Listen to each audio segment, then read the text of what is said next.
Morning. আজকে অফিসের জন্য বেরোবো এখন, তো ভাবলাম তোমাদের সাথে কিভাবে আমি যাওয়ার সময় তাড়াহুড়াতে রেডি হই সেটাই তোমাদের সাথে শেয়ার। আমি এই টোনারটা ইউজ করছি। এই কুর্তিটা আমি নিয়েছি ম্যাক্স থেকে। ইউজ করবো এই সিরামটা।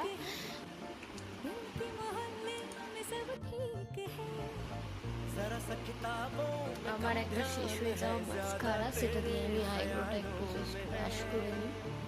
ক্রিম আমি এটা ইউজ করি, কিন্তু মুখে না, যেসব জায়গাগুলো ভিজিবল অ্যাকশনের জন্য লাগাবো। লিপস্টিক আমি সবসময় লাগাই না, এটা সুগার কোপের। तेरी चाहत में बदला मेरे दिल का जुगराफिया करके